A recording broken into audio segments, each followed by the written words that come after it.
오늘 우리에게 주신 하나님의 말씀은 로마서 12장 15절부터 21절의 말씀입니다. 신약성경 257쪽입니다. 로마서 12장 15절부터 21절까지의 말씀을 드라마 바이블로 낭독합니다. 즐거워하는 자들과 함께 즐거워하고 우는 자들과 함께 울라. 서로 마음을 같이하며 높은 데 마음을 두지 말고 도리어 낮은 데 처하며 스스로 지혜 있는 채 하지 말라. 아무에게도 악을 악으로 갚지 말고 모든 사람 앞에서 선한 일을 도모하라. 할 수 있거든 너희로서는 모든 사람과 더불어 화목하라. 내 사랑하는 자들아, 너희가 친히 원수를 갚지 말고 하나님의 진노하심에 맡기라. 기록되었을 때 원수 갚는 것이 내게 있으니 내가 갚으리라고 주께서 말씀하시니라. 내 원수가 줄이거든 먹이고 목마르거든 마시게 하라. 그리함으로 내가 숯불을 그 머리에 쌓아 놓으리라.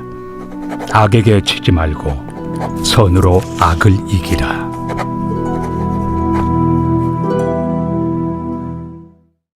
샬롬, 좋은 아침입니다. 오늘도 주님을 기억하고 이 시간에 계신 여러분들을 축복합니다. 대단하십니다. 오디션 프로그램에서 한 가수가 심사를 하며 참 잘했어요 라고 말하던데, 저도 나이와 상관없이 참 복된 행동이라고 말하고 싶고 감히 칭찬드리고 싶습니다. 이 시간을 통해 여러분 모두가 주님과 함께하며 주의 크신 은혜 안에 거하는 멋진 성도들이 다 되시길 주님의 이름으로 축복합니다. 아멘. 말씀을 나누겠습니다.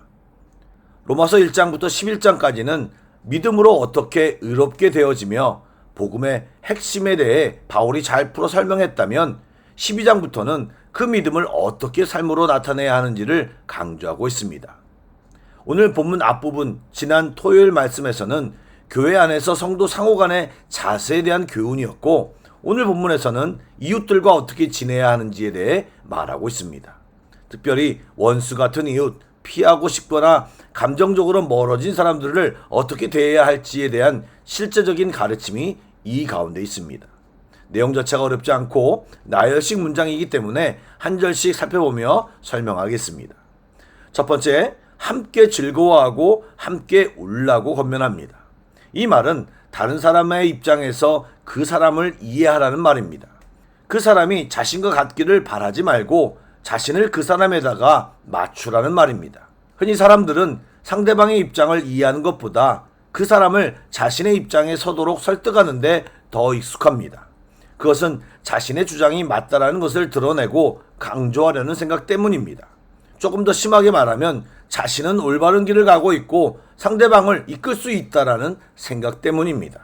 그러나 바울이 말하는 자세는 상대방 자리에서 그 사람이 왜 그럴 수밖에 없었는가를 생각하는 것이 중요하다고 가르치고 있습니다. 이어지는 말씀을 보면 조금 더 구체적으로 알 수 있습니다.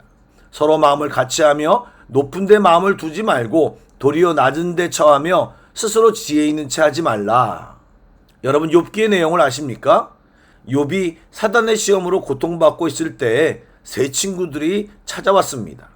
그들은 욥과 함께 7 주야를 땅에 앉아 아무 말도 하지 않고 슬퍼했습니다. 그런데 그 이후부터는 욥에게 계속 비판과 의심을 하며 권면하기 시작합니다. 그러자 욥은 친구들에게 이처럼 자신의 고통을 몰라주고 자신을 이해하지 못하는 것을 보고 슬퍼하며 탄식하였고, 결국 후반부에 그들은 하나님의 책망까지 받게 되었습니다. 또 복음서의 예수님을 생각해 보시기 바랍니다. 예수님은 사회에서 가장 낮은 자들의 친구가 되셨고 그들과 식사하고 어울리는 것을 꺼려하지 않으셨습니다. 그 말은 그들과 대화를 하셨다는 것입니다. 다른 유대인들은 그들을 비판하고 냉대하고 피하였지만 예수님은 다른 유대인들의 비판을 받으면서도 그들과 어울리셨고 함께 대화를 하셨습니다. 판단하고 비방하기에 앞서 그 사람의 자리에서 그를 이해하려고 애쓰는 것이 필요합니다. 함께하며 기다려주고 조급해하지 말고 이해하려는 자세를 가질 때 새로운 관계가 형성이 되고, 그때야 비로소 진심과 진리가 전달될 수 있다는 말입니다. 저도 오늘 이 말씀을 읽으며 또 묵상하며 반성하고 회개해야 되는 상황이 기억이 났습니다. 같은 실수를 계속 반복하지 않기를 간절히 소망합니다. 두 번째, 모든 사람 앞에서 선한 일을 도모하고 그들과 화목하기를 노력하라고 권면하였습니다. 사실 우리는 이에는 이, 눈에는 눈, 이 법칙이 훨씬 더 와닿습니다. 그러나 그리스도의 사랑을 받은 자로서 항상 선한 일을 도모하는 것은 중요합니다. 이 말은 악을 행하는 것은 물론 선한 일을 행하지 않는 것도 결코 옳지 못하다는 의미가 내포되어 있습니다. 지난 주일에도 살짝 언급했지만 기독교의 성탄 문화를 이미 세상에 빼앗겨 타락할 대로 타락했다는 평가만 하고 정죄하며 그것을 피하려고만 할 것이 아니라 그것을 어떻게 바꾸고 새로운 대안과 문화를 창조하는 것까지 애써야 하는 것이 우리들의 역할임을 잊지 말아야 합니다. 또한 18절에 할 수 있거든 너희로서는 모든 사람과 더불어 화목하라고 권면합니다. 이 말 속에는 우리에게 노력해야 한다는 의미와 함께 우리가 노력해도 완전한 화목은 없다라는 의미가 함께 내포되어 있습니다. 무슨 말입니까? 사실 우리가 아무리 노력해도 완벽한 평화는 오지 않습니다. 많은 변수와 다양한 캐릭터 그리고 실제로 악한 사람들이 있기에 그런 평화가 계속될 수 없습니다. 완벽한 평화는 주님의 재림 때에 비로소 가능한 것입니다. 그러므로 우리는 노력하고 안 되는 것은 주님께 맡겨야 합니다. 세 번째로 원수 갚는 것은 하나님께 맡기고 우리는 그들을 사랑으로 대하라고 권면합니다. 여러분, 불가능한 권면처럼 느껴지십니까? 사실 바로 앞에 말한 권면보다 조금 더 상위 레벨의 권면인 것 같습니다. 나와 별로 상관이 없는 사람들이나 또 불쌍한 사람들에게 선을 행하는 것은 그래도 어렵지 않은데 나에게 불편함을 주고 심지어 나를 해코지하여 원수가 되었음에도 그를 사랑하라는 말씀은 다소 따르기가 어렵게 느껴집니다. 오히려 우리 안에 억울함과 상처가 있기에 보복하고 싶고 응징하고 싶은 마음이 가득합니다. 그러나 바울은 신명기의 말씀 원수 갚는 것이 내게 있으니 내가 갚으리라는 말씀을 인용하며 사람을 심판하는 것은 사람에게 있지 않고 하나님께 주권이 있음을 분명히 말합니다. 그리고 내 원수가 줄이거든 먹이고 목마르거든 마시게 하라고 주님은 말씀하십니다. 이것은 하나님의 뜻이고 구약부터 일관되게 가르치는 성경의 가르침입니다. 예, 생각해보면 구원받은 자로서 합당한 행동이기도 합니다. 그런데 그 뒤에 이상한 말씀을 하십니다. 그러하므로 내가 숯불을 그 머리에 쌓아 놓으리라고 합니다. 이것은 우리가 원수로 갚지 않고 사랑으로 섬기는데도 상대방이 깨닫지 못하면 하나님께서 심판자로 나서겠다라는 무시무시한 말씀입니다. 그러니 너는 죄짓지 말고 공의로운 하나님을 신뢰하고 하나님께 맡기라는 하나님의 말씀인 것입니다.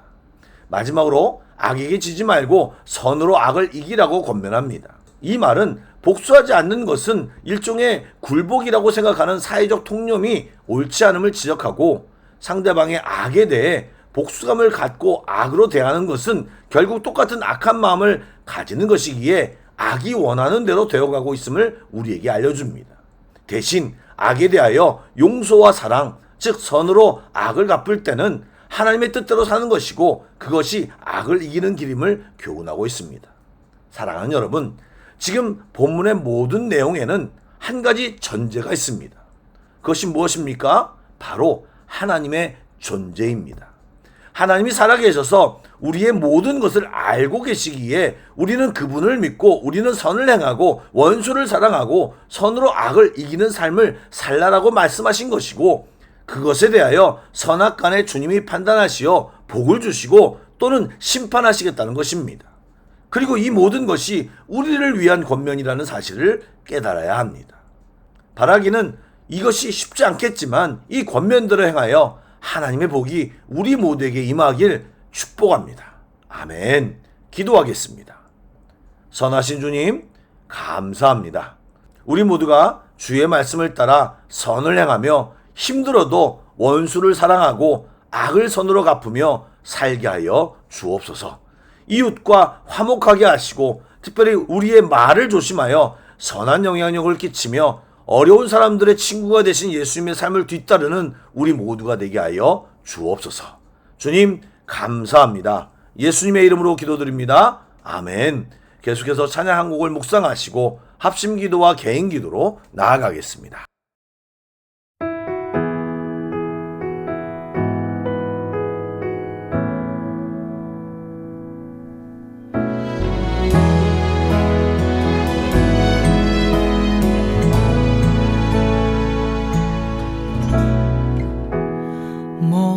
모든 것 아시는 주님,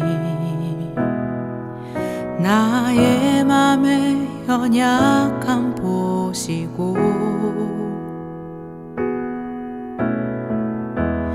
부족한 그 모습대로 주님 마음에 새겨주시네.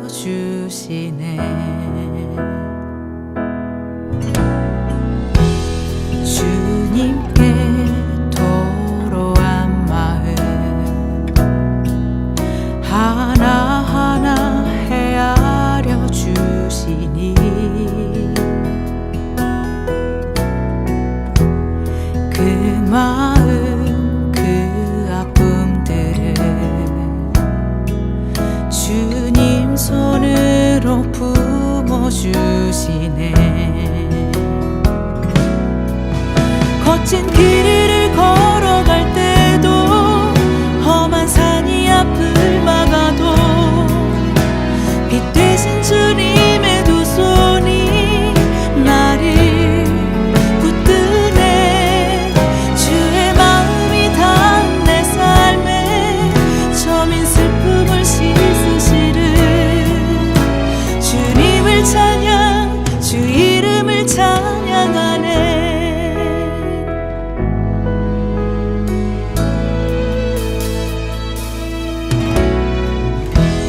주님께 토로한 마음 하나하나 헤아려 주시니 그 마음 그 아픔들을 주님 손으로 품어주시네. 거친 길을 걸어갈 때도 험한 산이 앞을 막아도 빛 되신 주님의 두 손이 나를 붙드네. 주의 마음이 닿은 내 삶에 저민 슬픔을 씻으시는 주님을 찬양, 주 이름을 찬양하네. 거친 길을 걸어갈 때도 험한 산이 앞을 막아도 빛